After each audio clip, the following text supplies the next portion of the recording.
Today marks the anniversary of the death of Solomon St. John, the 18th century poet. To mark the occasion, Felix Tantrum reads one of his poems, just as it was written in 1770.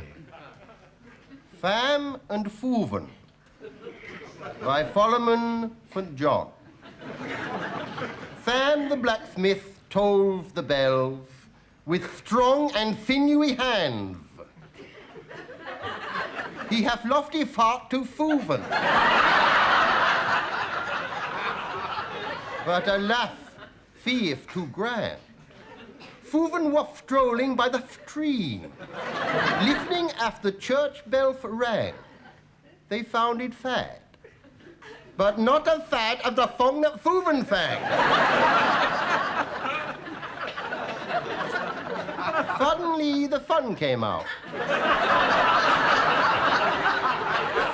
Fun always made her gay. She said, I think I'll have a swim. It's such a funny day. As Foo took off her blouse and flip and corset so that she could have a swim, Sid the Faddler spied on her, but Foo could not see him. Slowly, Foo took off her shoes and socks, and when she was undressed, sinful Sydney felt his heart a-beating in his breast. The sun shone on the silky softness of her golden hair.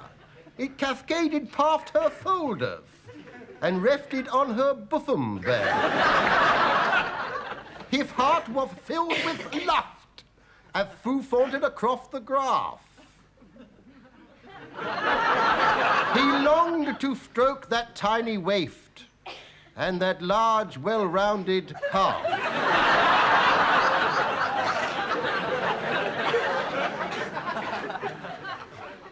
As Foo fled into the water, Sid revealed himself to her. He stood beside her clothing, determined not to stir. Fooven, who was slightly shocked, said, Sir, please go away. But Sydney, full of sarcasm, said,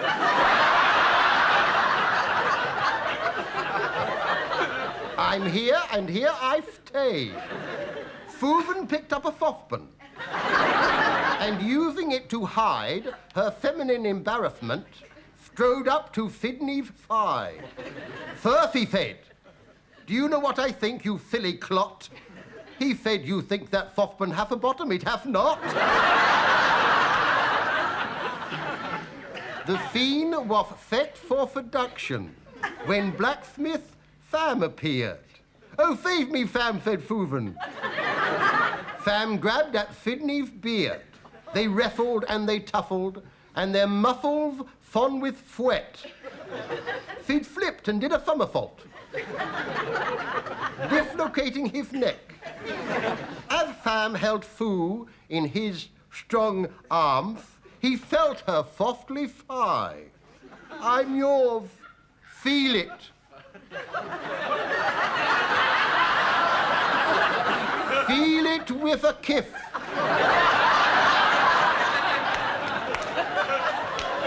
I'm yours until I die. Now they're married and have 16 children, and they've just purchased a new pram.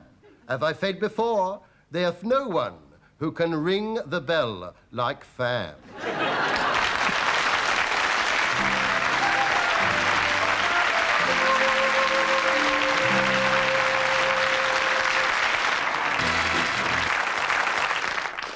Faith by E.M. Barrister.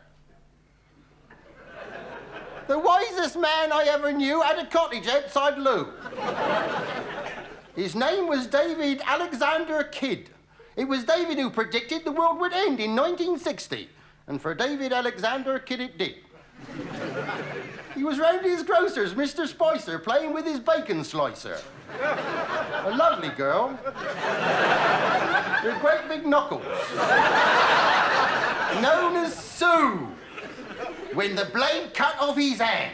He picked it up and ran to see the famous surgeon, Dr. Pugh. He said, can you sew it back again? He said, of course I can, my friend. But first of all, you'll have to pay 2,000 quid. He said, I can't afford to pay. He said, in that case, good day. Push off home. That's what David did. As he passed the watermill, he glanced up at the hill to where the chapel of St. Levi used to stand. And a little farther down, he saw a little farther down, who was sitting with his surplice in his hand. He was stitching up a tear and sewing with such care. David said, Father, could you sew my hand back on? He said, there is nothing in God's plan that is beyond the scope of man. But first of all, you must have faith, my son. So while Faith held his thumb, David sat down while his chum stitched back his hand just like it was before. It's a miracle, Dave cried. The priest just smiled with humble pride. Humble pride? As he saw him disappear across the moor. When Dave got back to his street, who should he chance to meet but the wicked profiteering Dr. Pugh? Dave said, look what faith has done for me. Ah, and done it all for free. So, Dr. Pugh, you know what you can do.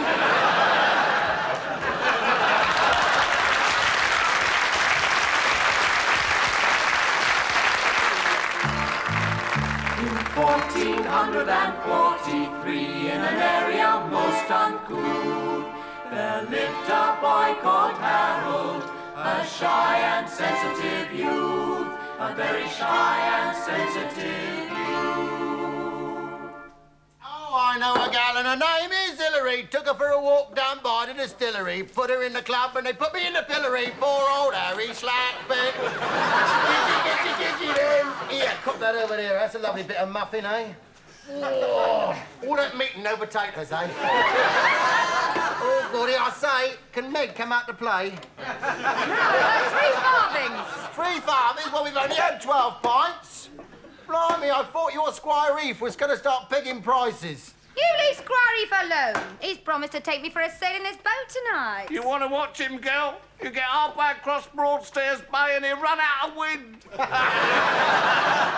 that's something he'll never do. You're just jealous. Because you don't know no nobles. Don't know no nobbles.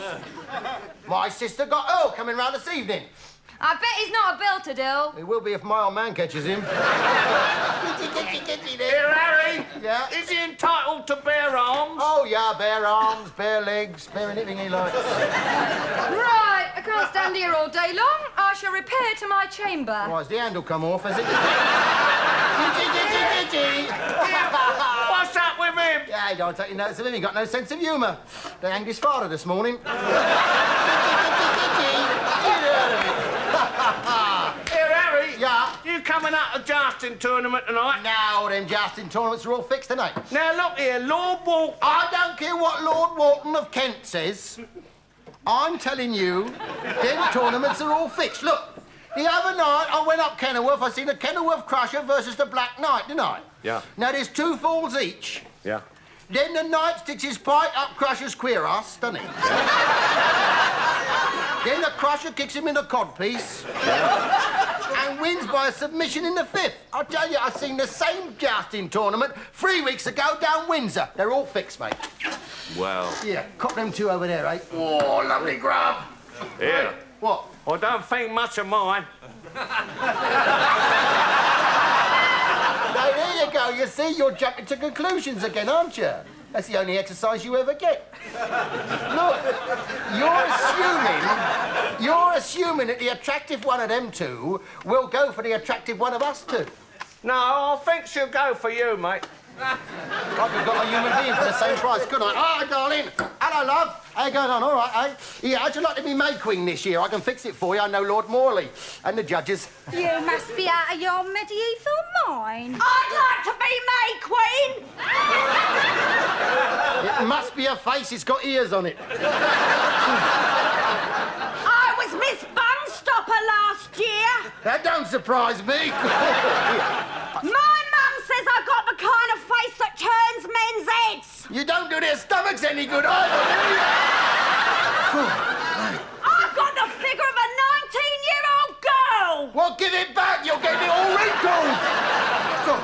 listen, I'll tell you what, darling, do you fancy a little dance? Let's go up to Village Green, have a jig round the maypole. Or the Omen Colonial, if you prefer. I don't Yeah, mind. he'll serenade you. He can sing. He can sing and play the lute. Go on, Harry. Give him a song. They don't hear me sing. We do! No, you don't hear me sing. Come on! No, you don't hear me sing. Oh, all right, then, if you don't If you really want to hear me sing, I mean, that's up to you. Right, you are, then. Here we go. Squire Pitt locked his wife in a chastity belt, then climbed upon his horse. But he left the key with the footman, lest he was killed in the wars. Up at the window he saw the footman waving frantically. He said, Squire Pitt, this key doesn't fit. And he said, you're telling me. Oh, monkeys, flunkies, half a ton of stew. Brown tits, blue tits, a little cock or two. Isn't that a dainty dish to set before the... Charming, isn't it? Isn't it? No, here's me singing me. Yeah, son. Yeah? I've been looking for a boy like you. You've got a musical bent. A musical bent what? You've got talent. Those hands will one day find gold. And by the look of your nails, you've started digging already. Just stick by me and I'll make you top troubadour of the country. All you need is a group of glee singers with putting bass and haircuts, a sack butt, a viola, pizzicato, and not to mention a quadrille. A quadrille? I said not to mention a quadrille. I'm sorry. And pretty soon you'll be rich. Half a man, what do you get out of it? 50% of the loot. Oh, you're not cutting my loot in half. Oy vey.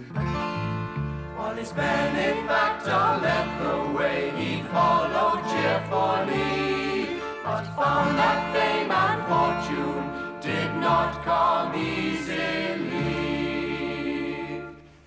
Off you go. Righto, Sir Lou. She is so fine, she is so fair, I'd follow my lady anywhere. My life. It shouldn't happen to two dogs. One dog couldn't handle it.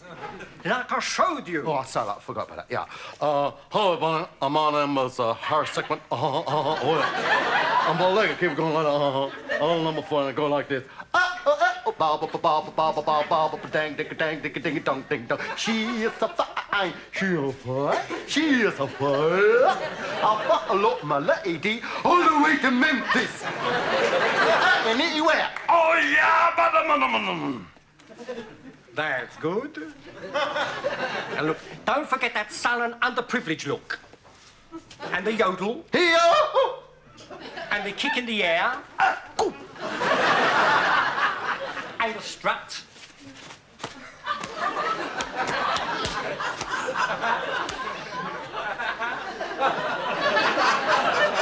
Now, not too manly, though. Sorry. And whatever you do, don't comb your hair. And pretty soon you'll be ready for the big time. So Harold and his minstrel group, they travelled far and wide. They sang in bars and coffee shops around the countryside. And then at last that moment, they knew when they were gone. When they topped the bill that Sunday night at the London Parade.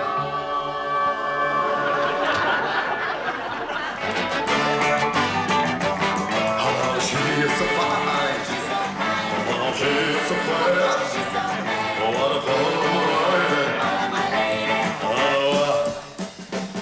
Oh, I long to hold her hand. Oh, long to hold her tight. And I long to stroke her hair. And I long to kiss the dimple. Underneath the window, She is so